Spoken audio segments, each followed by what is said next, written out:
और आज का मेरा जो मुख्य टॉपिक होने वाला है, आज के इस लेक्चर का मेरा जो कोर टॉपिक होने वाला है जनन चक्र के ऊपर, जिसमें हम मासिक चक्र और मध्य चक्र को डिस्कस करेंगे। और दूसरा हम लोग का ये होगा कि लैंगिक जनन में कौन कौन सी घटनाएं शामिल है, कौन कौन सी घटनाएं घटती है। ये दो टॉपिक आज का मेरा मुख्य टॉपिक होगा। तो आखिरकार इस मासिक चक्र के दौरान क्या होता है, आइए हम आपको बताते हैं। तो मासिक चक्र या मध्य चक्र एक प्रकार का चक्रीय परिवर्तन होता है। जिस भी महिला में मासिक चक्र आएगा, जीव में ये मध्य चक्र आएगा, उनमें कुछ चक्रीय परिवर्तन देखने को। इन हार्मोन के परिवर्तन से बॉडी में ओवुलेशन आता है, अंडोत्सर्ग होता है। इसमें एंडोमेट्रियम टूटती तो है, लेकिन इस पीरियड को हम बोलते हैं हीट पीरियड। और ये हीट पीरियड क्या होता है, जो भी मोनोएस्ट्रस जीव होते हैं उनमें निषेचन के पहले भी कुछ घटना घट रही है और निषेचन के बाद भी घटना घट रही है। निषेचन के पहले घटने वाले घटना को निषेचन पूर्व घटना बोलते हैं और निषेचन के बाद घटने वाले को बोलते हैं निषेचन पश्च। तो नमस्कार बच्चों, कैसे हो आप? आपसे बच्चों का एक बार फिर से स्वागत करते हैं हम बायोलॉजी के इस बेहतरीन लेक्चर में, जिसमें मुख्य रूप से हम लोग क्लास 12th बायोलॉजी का जो पहला चैप्टर है, जिसका नाम है जीवों में जनन, इसके 7वें लेक्चर को डिस्कस करने वाले हैं। अगर ये इस चैप्टर का 7वां लेक्चर है तो इसका मतलब ये है कि हमने इसके पीछे की जो भी 6 लेक्चर हैं उसे कंप्लीट कर चुका है। अगर आप वैसे विद्यार्थी हैं जो मेरे द्वारा पढ़ाए गए इस चैप्टर के पीछे के 6 लेक्चर को नहीं देखा है, तो आप इस लेक्चर के डिस्क्रिप्शन के माध्यम से आप उस लेक्चर को देख सकते हो। और मैं बता दूं, अगर आप इस चैनल पे पहली बार विजिट कर रहे हैं या फिर इस चैनल पे चल रहे इस बैच के बारे में नहीं जानते हो, तो मैं आपको बता दूं कि हमने क्लास 12th बायोलॉजी के लिए और क्लास 12th के वैसे विद्यार्थी जो बिहार बोर्ड के हैं और हिंदी मीडियम के छात्र हैं, उन बच्चों के लिए हमने बायोलॉजी का एक बैच लॉन्च किया है। और हम आपको बता दें, उस बैच का नाम हमने रखा है बायो विजार्ड बैच। इस बायो विजार्ड बैच के अंतर्गत हम क्लास 12th के पूरी बायोलॉजी के सिलेबस को कवर करने वाले हैं और सिलेबस को हम चैप्टर वाइज डिस्कस करेंगे। और आपकी आसानी के लिए हमने क्या किया है, उस चैप्टर को लेक्चर के रूप में तोड़ दिया है, ठीक है। और इस बायो विजार्ड बैच के बारे में और जानना चाहते हो तो इसका एक ओरिएंटेशन सेशन भी है, जिसे आप देख सकते हो। हम आपको बता दें, ये जो जीवों में जनन है, ये इसी बायो विजार्ड बैच का पहला चैप्टर है और इसी चैप्टर के 7वें लेक्चर को आज हम डिस्कस करने वाले हैं। और आज का मेरा जो मुख्य टॉपिक होने वाला है, आज के इस लेक्चर का मेरा जो कोर टॉपिक होने वाला है, अर्थात आज के इस लेक्चर में जिस टॉपिक की हम बात करने वाले हैं वह है जनन चक्र के ऊपर, जिसमें हम मासिक चक्र और मध्य चक्र को डिस्कस करेंगे।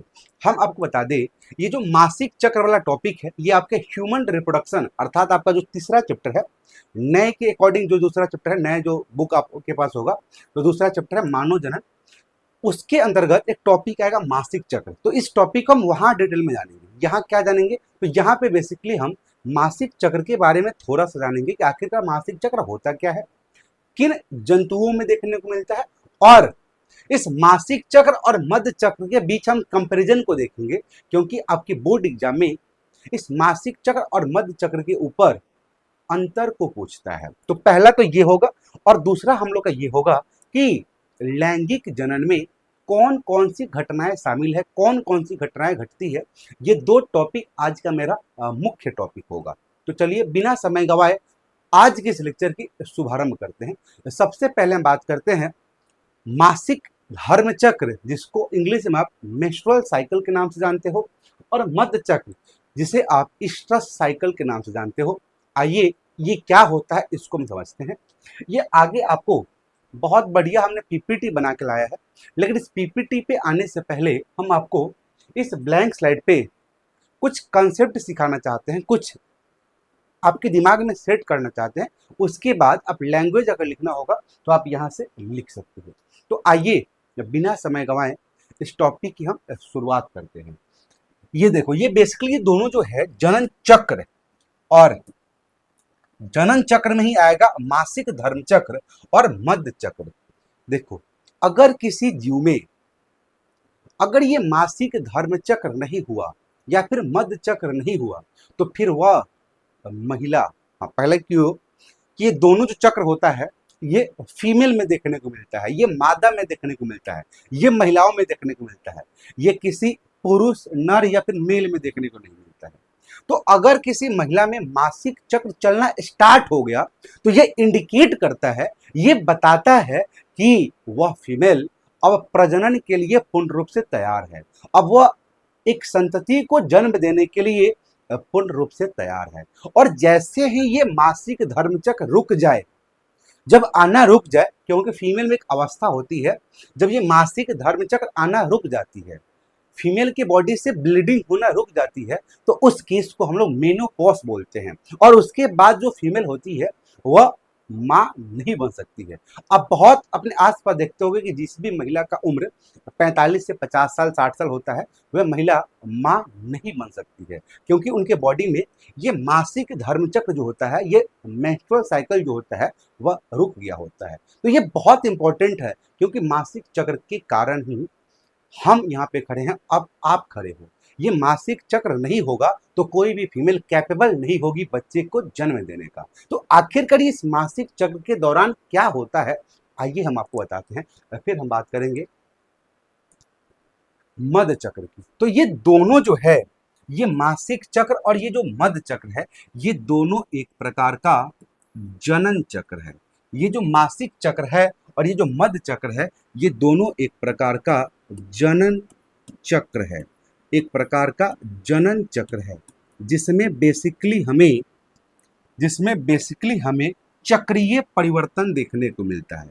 इस जनन चक्र में हमें चक्रीय परिवर्तन, इस जनन चक्र में हमें चक्रीय, अगर आपको मेरी बात अगर स्लो लग रही हो तो आप अपने YouTube से स्पीड को मेंटेन कर सकते हैं, वहां से स्पीड ज़्यादा या फिर कम कर सकते हो। तो ये जनन चक्र एक प्रकार की चक्रीय परिवर्तन है।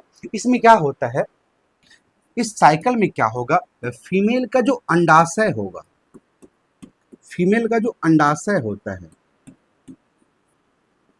फीमेल में जो इंडोमेट्रियम होता है,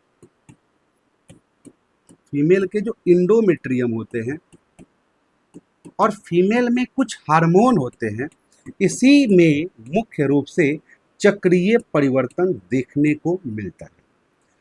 तो मासिक चक्र या मध चक्र एक प्रकार का चक्रीय परिवर्तन होता है। जिस भी महिला में मासिक चक्र आएगा, जिस भी महिला में मासिक चक्र आएगा, जिस भी जीव में ये मध चक्र आएगा, उनमें कुछ चक्रीय परिवर्तन देखने को मिलेगा, उसमें कुछ चक्रीय परिवर्तन देखने को मिलेगा।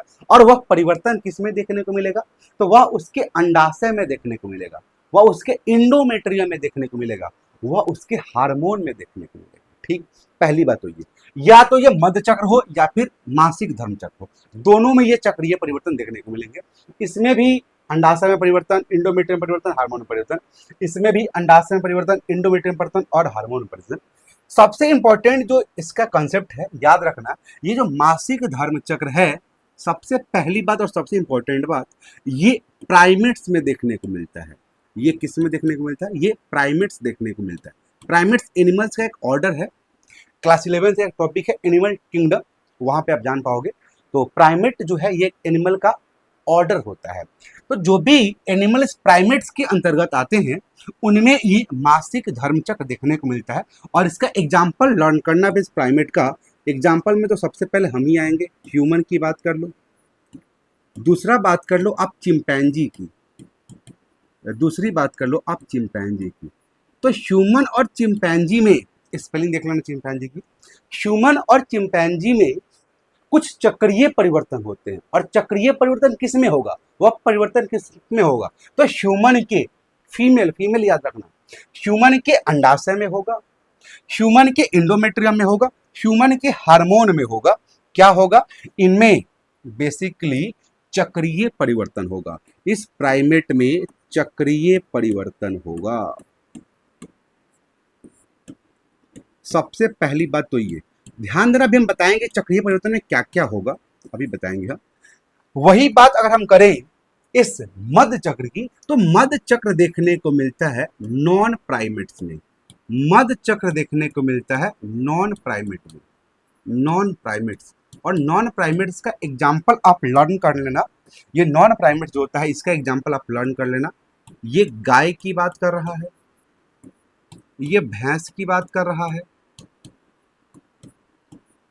ये घोड़ा की बात कर रहा है, ये सूअर की बात कर रहा है, इत्यादि और बहुत सारे जीव आएंगे इस प्रकार के। तो इनमें जो होता है वह बेसिकली नॉन प्राइमेट्स होते हैं। इसमें क्या देखने को मिलते हैं, तो इसमें देखने को मिलते हैं स्ट्रेस साइकिल। और इनमें भी क्या होता है, इनमें भी बेसिकली चक्रीय परिवर्तन देखने को मिलता है। और वह परिवर्तन किस में, बार बार हम आपको बता रहे हैं, वह परिवर्तन देखने को मिलेगा इस जीव के इंडोमेट्रियम में, वह परिवर्तन देखने को मिलेगा इस जीव के अंडाशय में, वह परिवर्तन देखने को मिलेगा इस जीव के हार्मोन में।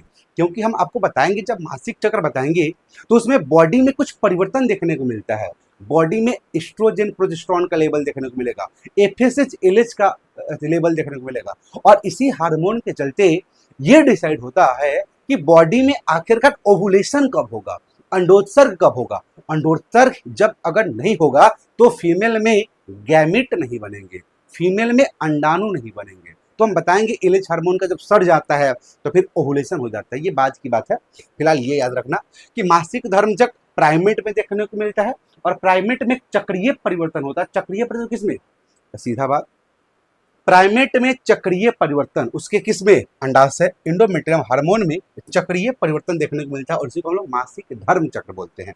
इसमें क्या होता है, ध्यान से सुनना, इस प्राइमेट का जो भी इंडोमेट्रियम होता है, इस प्राइमेट का जो भी इंडोमेट्रियम होता है,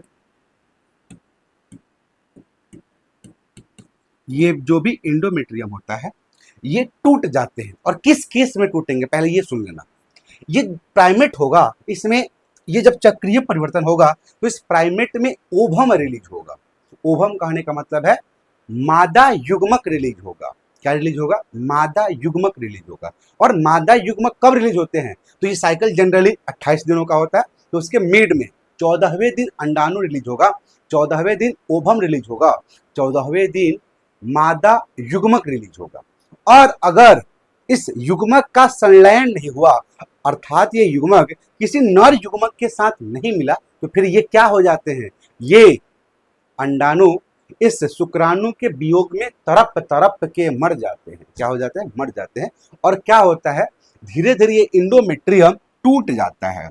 ये इंडोमेट्रियम बेसिकली टूट जाते हैं, इंडोमेट्रियम टूट जाते हैं। इंडोमेट्रियम क्या होता है, तो आपके गर्भाशय में बेसिकली 3 परत देखने को मिलती है। तो जो गर्भाशय का सबसे आंतरिक परत होता है उसी को हम लोग इंडोमेट्रियम कहते हैं। बीच वाले परत को हम लोग बोलते हैं मायोमेट्रियम, और सबसे बाहरी परत को बोलते हैं पेरीमेट्रियम। ठीक है, तो इंडो मायो पेरीमेट्रियम। इंडो का मतलब होता है आंतरिक परत, और जब भी मासिक चक्र आएगा उसमें इसी इंडोमेट्रियम में परिवर्तन देखने को मिलेगा। और जब भी बच्चा का डिलीवरी होगा प्रसव के समय, इस मायोमेट्रियम में परिवर्तन देखने को मिलता है। लेकिन हम बात कर रहे हैं मासिक धर्म चक्र की, तो इसमें टूट जाते हैं, और जब ये टूटेंगे तो इसी महिला की बॉडी से ब्लीडिंग शुरू हो जाता है। जब ये टूट जाते हैं तो महिला से ब्लीडिंग शुरू हो जाता है। ब्लीडिंग अर्थात ब्लड स्टार्ट हो जाता है, और ये ब्लड इसके योनि के माध्यम से, इसके वेजाइना के माध्यम से बॉडी से बाहर आ जाते हैं। ये वेजाइना के माध्यम से बॉडी से बाहर आ जाते हैं, वेजाइना के माध्यम से शरीर से बाहर हो जाते हैं। और ये घटना घटती है बेसिकली, ये जो घटना है ये घटना घटती है 1 से लेकर 5 दिन के बीच। किसी महिला में जब मासिक चक्र आएगा, जब मासिक चक्र स्टार्ट होगा तो उसके 1 से 5 दिन तक उसके बॉडी से वेजाइना के माध्यम से ब्लीडिंग स्टार्ट हो जाता है। इसमें क्या होता है, उनका जो इंडोमेट्रियम होता है, उनके गर्भाशय का जो सबसे आंतरिक परत होता है वे टूटने लगती है और ब्लड के रूप में बाहर आना शुरू हो जाती है। इसी को बोलते हैं हम लोग मासिक चक्र। और इसी दौरान महिला जो होती है वो पैड यूज करती है, और इसके लिए कॉमन शब्द यूज करती है जिसको हम लोग बोलते हैं पीरियड। इसको बोलते हैं पीरियड स्टार्ट हो गया, पीरियड अर्थात मासिक चक्र स्टार्ट हो गया। ठीक है, और इसी मासिक चक्र को हम लोग शॉर्ट में एमसी भी कहते हैं। इसी मासिक चक्र को शॉर्ट में हम लोग एमसी के नाम से जानते हैं। चलो ये बात बता दी। तो इसमें क्या होगा, इंडोमेट्रियम टूटेगा और क्या हो जाएगा, तो ब्लीडिंग स्टार्ट हो जाएगा। कब होगा, ये होगा। इसमें अगर हम बात करें तो इसमें इंडोमेट्रियम जो है ये टूटती तो है, इंडोमेट्रियम टूटती तो है, लेकिन इसमें क्या होता है, ये इंडोमेट्रियम फिर से रीएब्जॉर्ब हो जाती है, लेकिन फिर से उसी में अवशोषित हो जाती है। अर्थात इस जानवर में अगर स्ट्रा साइकिल चल रहा है तो फिर इसमें किसी प्रकार का ब्लीडिंग नहीं होता है, इसमें किसी प्रकार का ब्लीडिंग नहीं होता है। क्या आपको ये बात क्लियर है? चलो एक बार हम इस मासिक चक्र को और मध्य चक्र के बीच अंतर को समअप कर देते हैं, एक बार में आपको समझा देते हैं। पहला बात, मासिक चक्र और मध्य चक्र दोनों एक प्रकार का जनन चक्र है। मासिक चक्र को ही हम लोग एमसी के नाम से जानते हैं और एक कॉमन यूज करते हैं पीरियड शब्द का, ठीक है।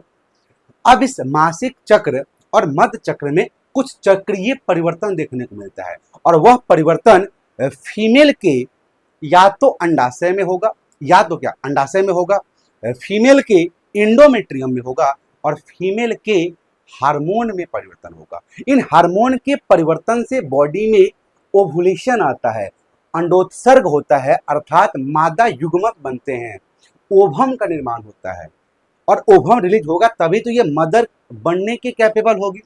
लेकिन अगर ये कैपेबल नहीं हो रही है, मदर नहीं बन पा रही है, तो उस केस में क्या होता है, वह ओवम फिर से डिजनरेट हो जाता है, नष्ट हो जाता है और इंडोमेट्रियम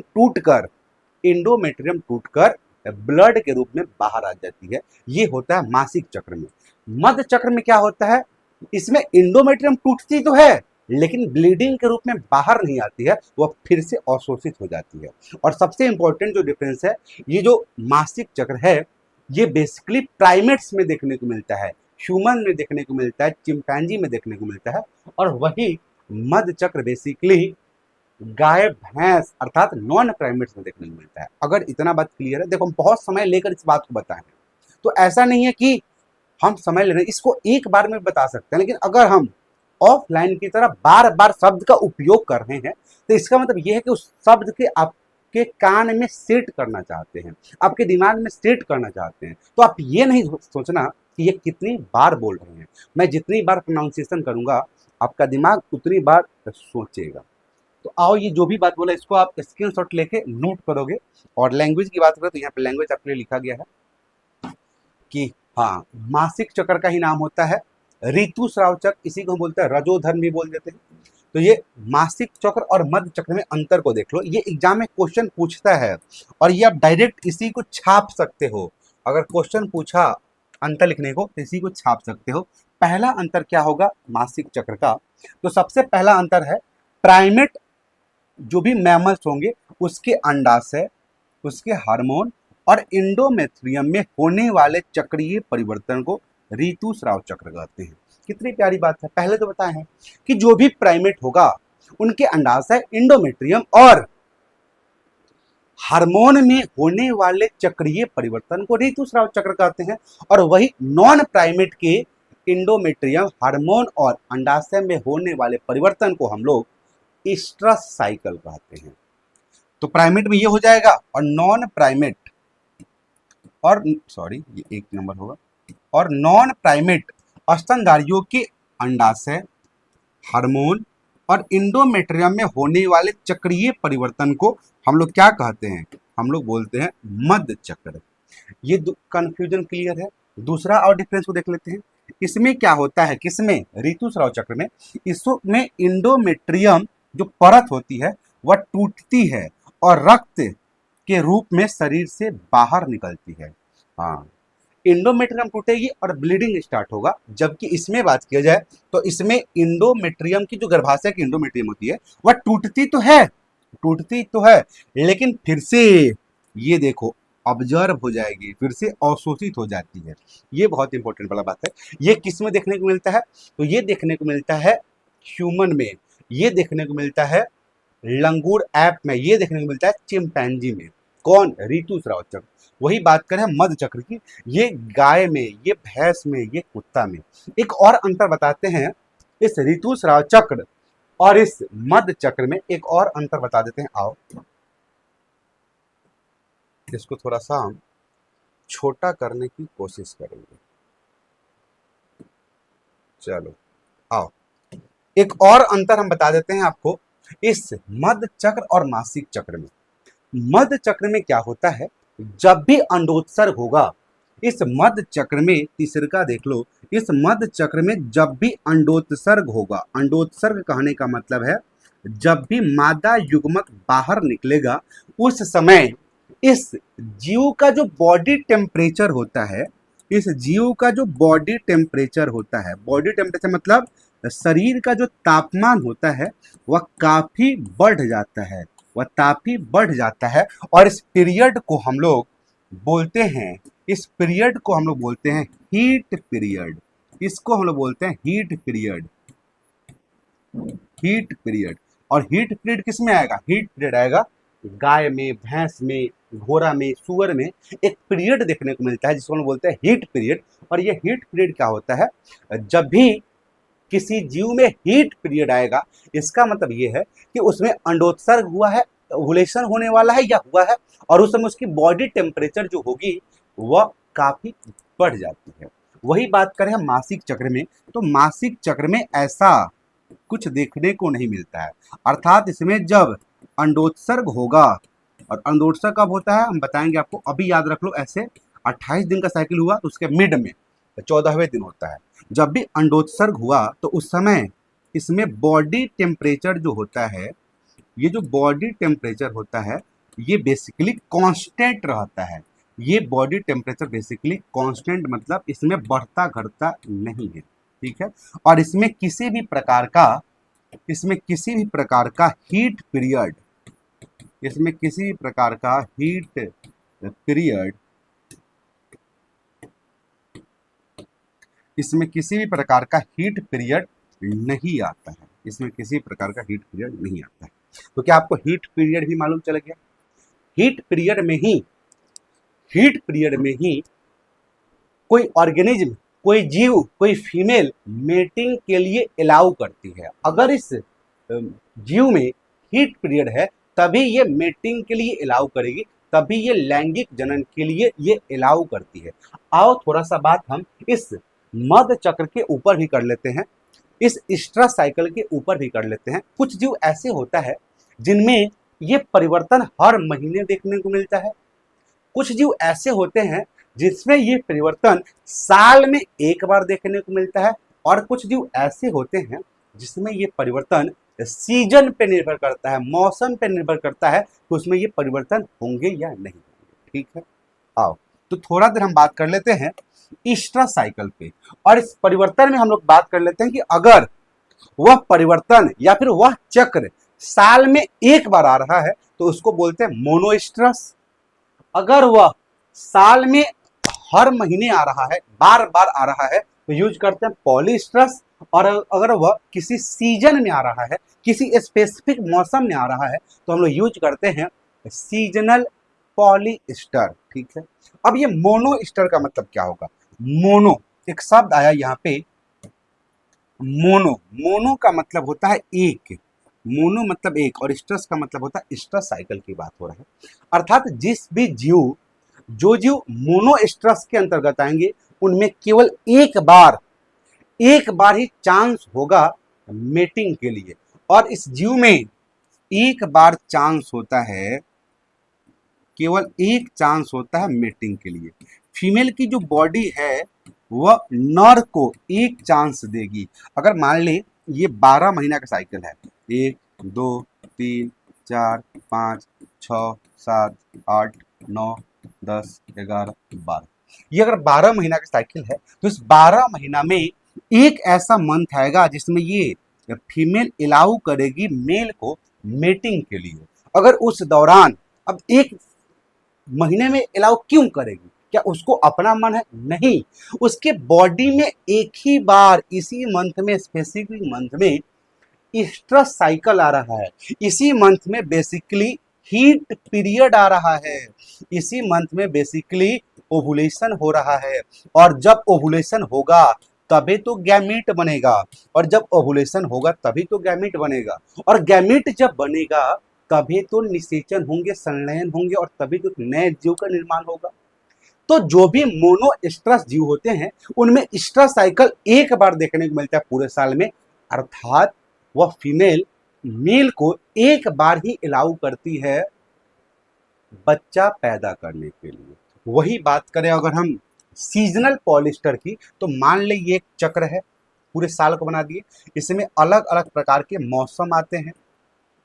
एक आएगा गर्मी, एक आ जाएगा आपको बरसात, एक आ जाएगा आपको ठंडा, और एक आ जाएगा आपको वसंत। ये वसंत हो गया, ये गर्मी हो गया, ये हो गया आपको बरसात, और ये हो गया आपको ठंडी, और ठोक से ठंडी। ठीक है, तो इसमें क्या होगा, मान ले कोई जीव में, किसी भी जीव में ये ठंडी वाला जो मौसम है ये अलाउ कर रही है बच्चा पैदा करने के लिए, अर्थात इसी फेज में इसमें अनेक प्रकार, अनेक बार क्या आ जाएंगे, स्ट्रेस साइकिल आ जाएंगे। कितना बार आ गया, 5 बार आ गया। तो अर्थात ये फीमेल ठंडी के मौसम में 5 बार अलाउ कर रही है मेटिंग के लिए, अर्थात इसमें 5 बार ये साइकिल आ रहा है, अर्थात 5 बार हीट पीरियड आ रहा है, 5 बार युग्मक बन रहा है। ठीक है, तो ये होते हैं सीजनल पॉलिस्टर। और अगर वैसे जीव जो पूरे साल एक्टिव रहते हैं, हर साल, वह जनवरी हो, वह फरवरी हो, मार्च हो, अप्रैल हो, मई हो, जून हो, जुलाई हो, अगस्त हो, सितंबर हो, अक्टूबर हो, नवंबर हो, दिसंबर हो, हर महीने ये एक्टिव होते हैं। अर्थात ये कहने का मतलब है इसमें हर मंथ में हीट पीरियड आ रहा है, हर मंथ में हीट पीरियड आ रहा है। तो फिर ऐसे जीव को हम लोग पॉलीएस्ट्रस जीव बोलते हैं। आइए देख लेते हैं लैंग्वेज के रूप में। देखो, स्ट्रेस साइकिल, एक होता है मोनोस्ट्रेस। मोनोस्ट्रेस, इस चक्र में मादा जो जानवर होता है साल में सिर्फ एक बार प्रजनन के लिए तैयार होती है। इस दौरान वे संभोग की अनुमति देती है, जिसे हीट पीरियड कहते हैं। हीट पीरियड का सीधा मतलब होता है बॉडी में ओवुलेशन हो रहा है, ठीक है, और बॉडी का तापमान बढ़ गया है, तो इसलिए अनुमति देती है, जिसे हीट पीरियड कहते हैं। ये किस में देखो, भालू और भेड़िया। भालू और भेड़िया ऐसे जीव होते हैं जिसमें मेटिंग के लिए, जनन के लिए एक ही बार समय आता है, एक ही बार फीमेल अलाउ करती है, जिससे वह पापा और माँ बन पाए। अगर वह एक बार मिस हो गया, वह एक बार मिस हो गया तो फिर से पूरे साल रिपीट करना होगा, पूरे फिर साल इंतजार करना होगा जनन के लिए। तो ये पॉलीएस्ट्रस नहीं, ये मोनोएस्ट्रस के एग्जाम्पल है। वही बात करें पॉलीएस्ट्रस की, तो इस चक्र में या इस जीव में मादा जानवर साल के दौरान कई बार प्रजनन के लिए तैयार होती है। जैसे गाय हो गया, ये मनुष्य भाई तो पॉलीएस्ट्रस थोड़ी है।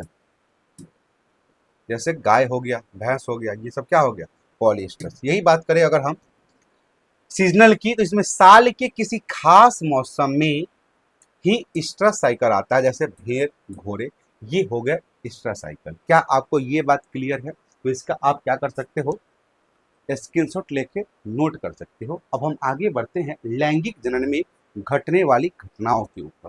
अब हम आगे चलते हैं लैंगिक जनन में घटने वाली घटनाओं के ऊपर।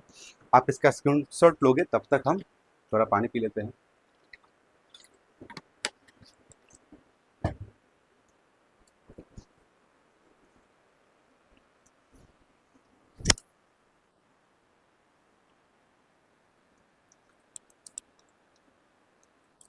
चलो, अगला टॉपिक मेरा है इवेंट इन सेक्सुअल रिप्रोडक्शन, अर्थात लैंगिक जनन की घटनाएं।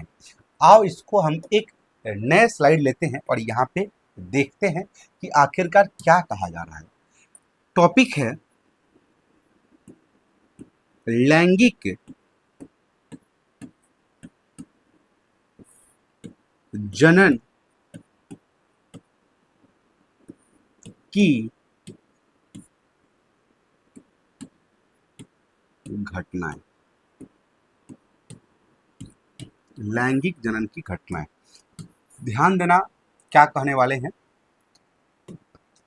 नाम ही बता रहा है लैंगिक जनन की घटनाएं। इसका मतलब ये है कि इसमें हम लोग ये जानने वाले हैं कि जो भी जीव लैंगिक जनन करते हैं, जो भी जीव लैंगिक जनन करते हैं, उसमें कुछ कॉमन पैटर्न देखने को मिलता है, उसमें कुछ घटना देखने को मिलता है। जो भी जीव लैंगिक जनन करेंगे उसमें ये घटना घटित होगा।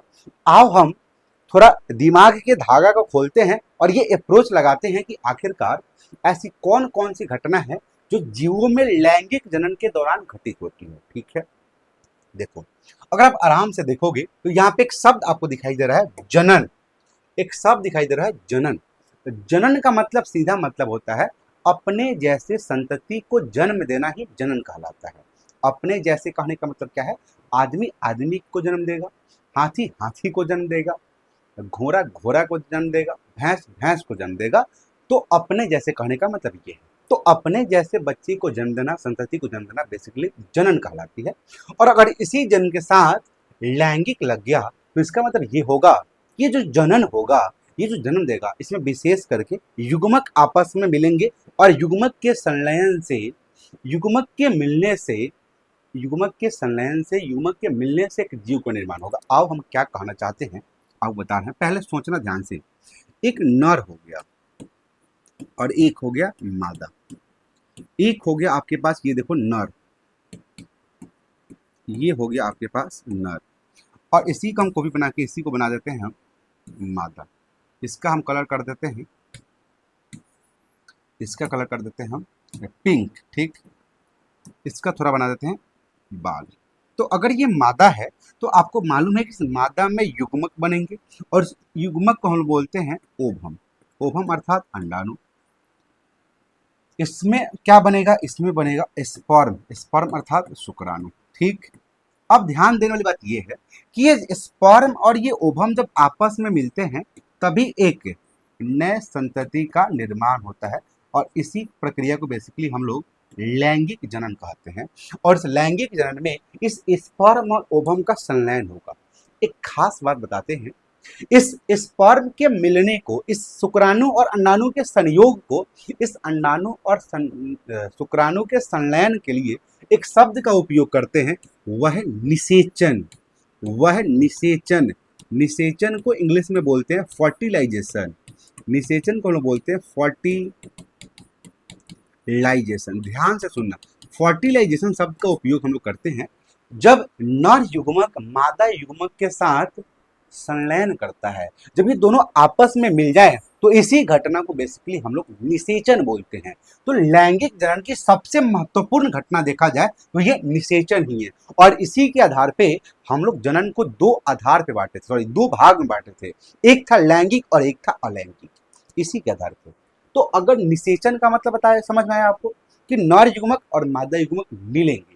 तो अगर लैंगिक जनन में सबसे पहली और सबसे, सॉरी पहली छोड़ो, सबसे इंपॉर्टेंट अगर घटना को देखा जाए तो सबसे इंपॉर्टेंट घटना तो आपको यही नजर आएगा, जो है most common, sorry most important घटना।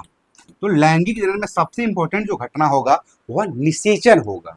वह निषेचन होगा, अर्थात इसमें, इस निषेचन में क्या होगा, इस निषेचन में नर प्लस मादा युग्मक आपस में मिलेंगे, ठीक है। तो पहला घटना तो ये घटेगा, मतलब एक घटना ये घटेगा। अब सोचो, क्या डायरेक्ट नर और मादा युग्मक आपस में मिल जाएंगे क्या? नहीं, इससे पहले नर युग्मक और मादा युग्मक को बनना तो होगा। इससे पहले नर युग्मक और मादा युग्मक को बनना तो होगा। क्या बनना नहीं होगा क्या? बनना तो होगा। ये वही बात हो गई, एक शादी का रिवाज हम लोग के गांव में होता है, सभी के पास होता है, शादी तो होना ही है, मैरिज। तो इस शादी में बेसिकली क्या होता है, सबसे इंपॉर्टेंट जो घटना है वह मैरिज होता है। ये सिंदूर दान होता है, जहाँ पे लड़का और लड़की मिलन करते हैं। तो ये सिंदूर हो गया, ये फिर जयमाला हो गया, जो भी हो, सबसे इंपॉर्टेंट यही होता है। लेकिन उससे पहले क्या होगा, उससे पहले इस लड़का लड़की का जन्म भी तो होना चाहिए, इस धरती पे एग्जिस्ट भी तो करें, तभी तो दोनों का शादी होगा। अगर ये दोनों जिनका शादी होना है ये धरती पे हो ही नहीं तो क्या इनका शादी होगा क्या? हाँ, इंपॉर्टेंट, सबसे इंपॉर्टेंट घटना है सिंदूरदान, सबसे इंपॉर्टेंट जयमाला, लेकिन उससे पहले ये दोनों जीव एग्जिस्ट तो करने चाहिए। वैसे ही अगर नर और मादा युग्मक आपस में संलयन हो रहा है, सबसे इंपॉर्टेंट है भाई, लेकिन इससे पहले ये दोनों बनने तो चाहिए। अर्थात सबसे पहले जो सबसे इंपॉर्टेंट घटना है उसमें ये युग्मक बनने चाहिए। तो सबसे इंपॉर्टेंट घटना युग्मक बनेगा, क्या होगा, युग्मक बनना चाहिए। अब देखो, इस लड़का लड़की का एग्जिस्टेंस तो है, लड़का लड़की तो है, तो क्या डायरेक्ट शादी हो जाएगा? सोचो, नहीं, एक परंपरा चलती है बारात की, क्योंकि जो भी लड़के वाले होते हैं वह लड़की वाले के पास जाते हैं। अगर कोई जाएगा ही नहीं जब तक लड़का चल के लड़की के पास नहीं जाएगा, या फिर लड़की वाला लड़का के पास नहीं जाएगा, अर्थात ये दोनों स्थानांतरित नहीं होंगे, तो क्या ये सिंदूर दान की प्रक्रिया, या फिर जयमाला की प्रक्रिया होगी? बोलो, होगी नहीं होगी? तो ये युग्मक बन गया इतना ही काफी नहीं है, ये युग्मक को एक दूसरे के समीप जाना होगा, और एक दूसरे के समीप जाने के लिए हम लोग यूज करते हैं युग्मक स्थानांतरण शब्द। युग्मक स्थानांतरण शब्द इसके लिए यूज करते हैं युग्मक का स्थानांतरण। युग्मक का स्थानांतरण। अब युग्मक बन भी गया, युग्मक का स्थानांतरण भी हो गया, स्थानांतरण हो गया तो एक दूसरे के पास आ गया, और जैसे एक दूसरे के पास आए तो इस दोनों में संलयन हुआ और घटना घट गई निषेचन की। अब जैसे घटना घटी निषेचन की, तो निषेचन के बाद एक बना संरचना जाइगोट, युग्मनज, और इस युग्मनज में बार बार विभाजन से संतति का निर्माण होता है। लेकिन उससे भी पीछे कुछ घटना घटता है जिसमें निर्माण होता है एम्ब्रियो का, भ्रूण का निर्माण होता है, जिसे हम भ्रूणोद्भव भी बोलते हैं। तो निर्माण होगा भ्रूण का, एम्ब्रियो का, किसके बाद? निषेचन के बाद। तो सबसे इंपॉर्टेंट घटना आपके पास ये निषेचन तो है, ये निषेचन तो है, लेकिन आप देखोगे निषेचन से पहले भी कुछ घटना घट रही है और निषेचन के बाद भी कुछ घटना घट रही है। निषेचन के पहले भी कुछ घटना घट रही है और निषेचन के बाद भी घटना घट रही है।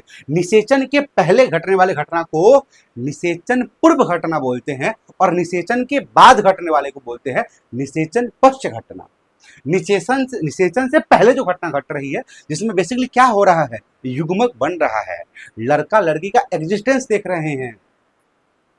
दूसरा, युग्मक का स्थानांतरण हो रहा है, लड़का वाला बारात लेके जा रहा है। तो ये घटना घटती है, क्या कहलाती है? निषेचन पूर्व घटना, निषेचन से पहले की घटना। और दूसरी घटना होगी निषेचन, और तीसरी घटना होगी निषेचन के बाद की घटना। यही बात तो हम बताएं आपको, यही बात तो लिखा हुआ है कि लैंगिक जनन में पौधों तथा जंतुओं में कुछ कॉमन पैटर्न देखने को मिलते हैं। अगर कोई जीव लैंगिक जनन कर रहा है, वह एनिमल हो या फिर प्लांट हो, उसमें ये घटना 100% घटित होगा। इसके आगे जो हम चैप्टर पढ़ेंगे पुष्पीय पादपों में लैंगिक जनन, तो मेरा चैप्टर का सीक्वेंस भी यही होगा। सबसे पहले हमारा यही काम होगा कि इसमें गैमेट को बनाना कैसे है, फिर गैमेट का ट्रांसफर कैसे करेंगे, जिसको आप परागन बोलते हो। उसके बाद हम निषेचन पढ़ेंगे, निषेचन के बाद क्या घटना घटता है, तो फल और बीज का निर्माण होता है। ये नेक्स्ट चैप्टर का बात है। तो पहला घटना घटेगा, पहला तो घटना ये घटेगा निषेचन पूर्व घटना, अर्थात निषेचन से पहले घटना। अब पहले क्या होगा, तो युग्मक का निर्माण होगा और युग्मक का स्थानांतरण होगा। यही बात तो है, निषेचन से पहले युग्मकों का बनना और उनका मिलना, उनका मिलना नहीं करके यहाँ पे उसको कहना चाहिए था, आओ हम क्या करते हैं, इसको मिटाते हैं।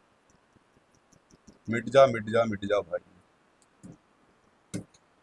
बनना और युग्मकों का स्थानांतरण, युग्मकों का स्थानांतरण। ठीक।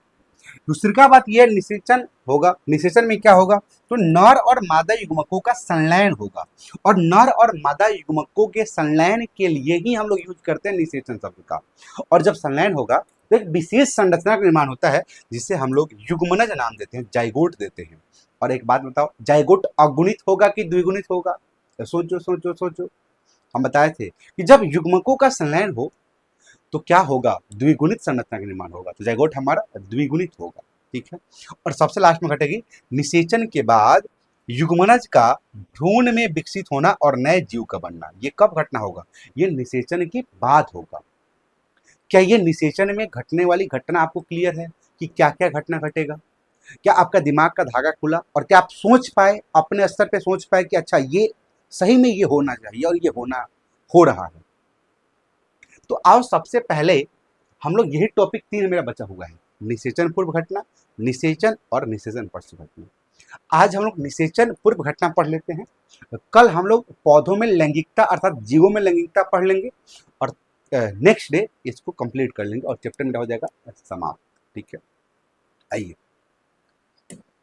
आपको पढ़ाते हैं प्री फर्टिलाइजेशन इवेंट अर्थात निषेचन पूर्व घटना। इसका सीधा मतलब ये होता है, निषेचन से पहले जो भी घटना घटित होता है उसी को हम लोग निषेचन पूर्व घटना बोलते हैं। सीधा बात है। यह निषेचन के पहले होने वाली घटनाएं हैं जिसमें मुख्य रूप से दो प्रक्रियाएं शामिल है। जिसमें मुख्य रूप से दो प्रक्रियाएं शामिल है। सबसे पहले तो ये होगा युग्मक जनन होगा। सबसे पहले तो युग्मक जनन होगा और दूसरा क्या होगा? दूसरा होगा युग्मक का स्थानांतरण होगा। दूसरा होगा युग्मक का स्थानांतरण। देखो क्या हम कहना चाहते हैं, युग्मक जनन होगा अर्थात युग्मक का निर्माण होगा और युग्मक बनेगा, एक तो बनेगा नर, एक बनेगा नर युग्मक और दूसरा बनेगा मादा युग्मक। एक तो बनेगा नर युग्मक और एक बनेगा मादा युग्मक। नर युग्मक अगर बन रहा है तो उस प्रक्रिया को हम लोग बोलते हैं शुक्राणु जनन, स्पर्मेटोजेनेसिस। ह्यूमन की बात कर रहे हैं, स्पर्मेटोजेनेसिस। अगर नर में बन रहा है नर युग्मक तो उसको बोलते हैं स्पर्मेटोजेनेसिस, शुक्राणु जनन। और मादा युग्मक बन रहा है तो इसके लिए यूज करते हैं ऊजेनेसिस। ऊजेनेसिस, जीनेसिस अर्थात इसको बोलते हैं हम लोग अंडाणु जनन। इंग्लिश में बोलते हैं oogenesis। ठीक है। और दूसरे का स्टेप क्या होगा? दूसरे का स्टेप होगा युग्मक का स्थानांतरण होगा। आओ ध्यान देते हैं। युग्मक जनन, युग्मक जनन दो शब्द दिख रहा है, एक दिख रहा है गैमेट, दूसरे का दिखाई दे रहा है जीनेसिस। जीनेसिस का मतलब होता है निर्माण और गैमेट का मतलब होता है युग्मक। अर्थात इस प्रक्रिया में युग्मक के बनने की प्रक्रिया को युग्मक जनन या गैमेटोजेनेसिस कहते हैं। क्या कहते हैं? युग्मक के बनने की प्रक्रिया को गैमेटोजेनेसिस या फिर युग्मक निर्माण या युग्मक जनन कहते हैं। अब एनसीईआरटी कहता है ये युग्मक बेसिकली दो प्रकार के हो सकते हैं। एक ऐसे प्रकार होंगे जिसमें आपका नर युग्मक और मादा युग्मक एक जैसा होगा, अर्थात ये दोनों को आप आइडेंटिफाई नहीं कर पाओगे। तो ये दोनों अगर एक समान दिखें तो इसको बोलते हैं समयुग्मकी। अगर ये दोनों अलग अलग दिखें तो इसको हम बोलते हैं विषम युग्मक। अगर नर और मादा युग्मक एक जैसा हो, एक समान हो तो बोलते हैं समयुग्मक। इंग्लिश में बोलते हैं आइसोगैमिट या होमोगैमिट। क्या होता है? ध्यान देना, ध्यान देना। ये ऐसे युग्मक होते हैं जो देखने में एक जैसे होते हैं, जिसमें नर और मादा युग्मक में अंतर करना मुश्किल होता है। इसका एग्जाम्पल सबसे इंपॉर्टेंट है क्योंकि इस चैप्टर से एग्जाम्पल बहुत पूछता है। इसका एग्जाम्पल याद रखना शैवाल का, और सवाल में क्लैडोफोरा, यूलोथ्रिक्स, स्पाइरोगाइरा और राइजोपस जो है ये कवक का समूह है। ठीक है, कवक में आएगा। तो इसका समयुग्मक अर्थात इस क्लैडोफोरा जो होता है इसके जो युग्मक होते हैं ये दोनों सिमिलर होते हैं। ये दोनों होते हैं, ये बेसिकली सिमिलर होते हैं, एक जैसे दिखते हैं। ये नर हो जाएगा मेल और ये फीमेल हो जाएगा। तो दोनों युग्मक एक जैसे हैं, इसी कारण से इसको हम लोग सम युग्मक के कैटेगरी में रखे हैं। रही बात यूलोथ्रिक्स की तो ये भी वही होगा, और वही बात करें स्पाइरोगाइरा की तो ये भी विशेष करके सम युग्मक का ही एक प्रकार है। उसी बात करें अगर हम विषम युग्मक की तो इसमें जो आकार होता है वह अलग अलग होता है। इसमें नर युग्मक को शुक्राणु कहते हैं और मादा युग्मक को अंडाणु कहते हैं।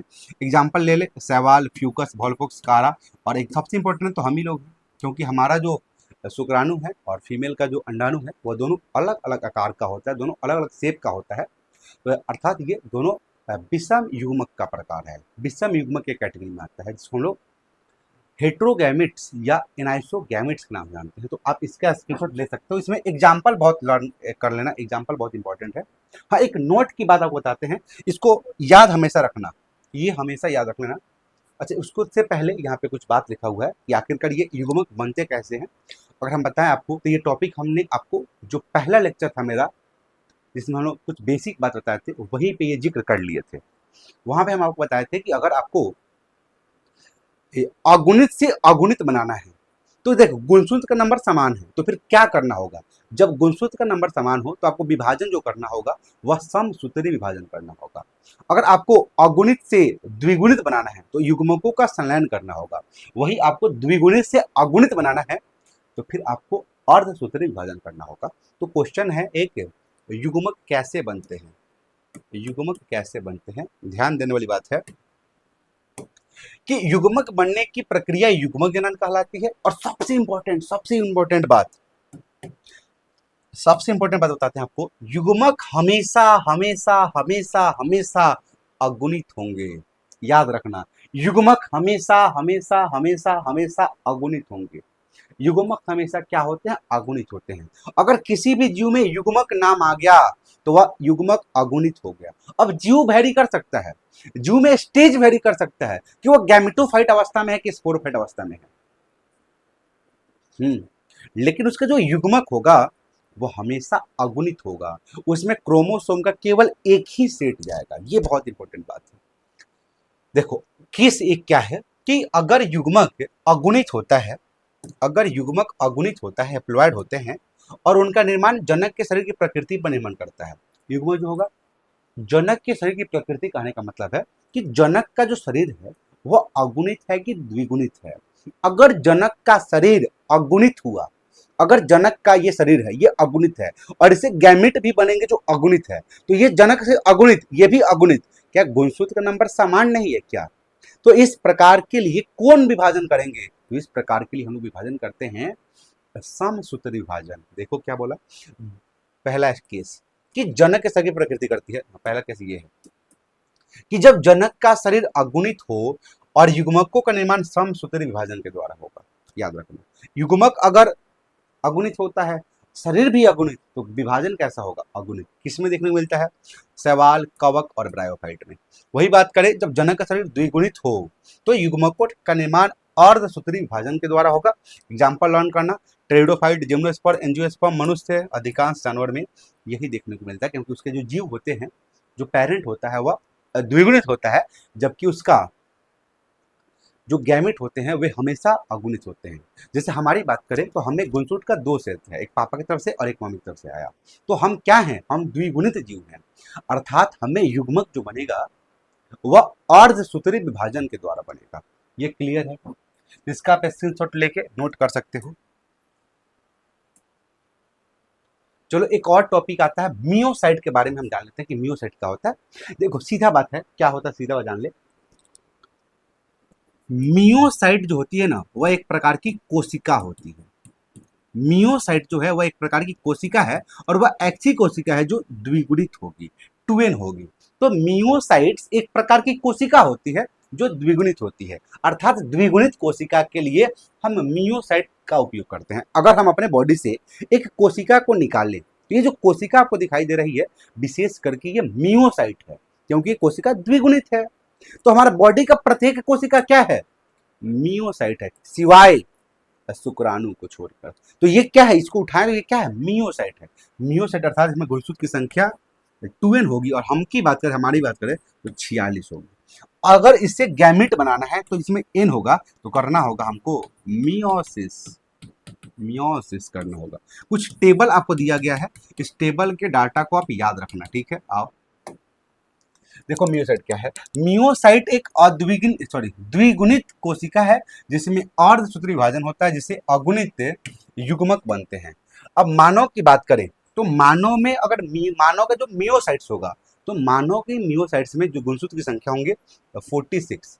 अब 46 द्विगुणित में होगा तो अगुणित में इसका आधा होगा, 23 होगा। तो आपके एनसीईआरटी में इसका डाटा होगा, उस डाटा में देखना कुछ ब्लैंक स्लाइड होगा। अगर आपको मियोसाइट दे तो दुगुना लिखना, अगुण दे तो उसका आधा कर देना। उस ब्लैंक साइड को आप अपने से फिल करना, अगर इसकी आप मदद ले सकते हो, ठीक है? खैर इसका आप स्क्रीनशॉट ले लेना। चलो ये जो टॉपिक है, इस टॉपिक को हम नेक्स्ट लेक्चर में कंप्लीट करेंगे, ठीक है? तो मेरा मुख्य टॉपिक आज का क्या था? तो वह था जनन चक्र, जिसमें मासिक चक्र और मध्य चक्र के बारे में जाना, और हमको लगता है बहुत अच्छे समझ में आपको आया होगा। और दूसरी, जो भी जीव लैंगिक जनन करते हैं उसमें कुछ कॉमन पैटर्न देखने को मिलता है। अर्थात उसमें निषेचन के पहले घटना घटेगी, निषेचन के बाद भी घटना घटेगी और निषेचन में घटना घटेगी। तो ये टॉपिक आपको समझ में आया होगा। मियोसाइट समझ में आया हो। मियोसाइट कुछ हाइप नहीं लेना है। मियोसाइट का मतलब होता है द्विगुणित कोशिका। मियोसाइट्स का मतलब होता है द्विगुणित कोशिका, अर्थात द्विगुणित मतलब होता है उसमें गुणसूत्र का 2 सेट है। अगर ये द्विगुणित है और इसे अगुणित बनाना है तो इसमें विभाजन कैसा करना होगा? विभाजन करना होगा, अर्धसूत्री विभाजन। तो आई होप आज का लेक्चर आपको बहुत ही अच्छे तरीके से समझ में आया होगा। अगर आपको किसी भी प्रकार का डाउट लग रहा हो, किसी भी टॉपिक में डाउट हो, तो आप एक काम करना है, 100% करना भाई, कमेंट करना और पूछना। अगर हमें लगा कि इस टॉपिक के ऊपर हमें एक सेपरेट वीडियो भी बनाना पड़े तो मैं बनाऊंगा। ठीक है, तो चलिए धन्यवाद। आपसे इसी के साथ हम विदा लेते हैं इस लेक्चर से। तो फिर मिलते हैं नेक्स्ट लेक्चर में। धन्यवाद।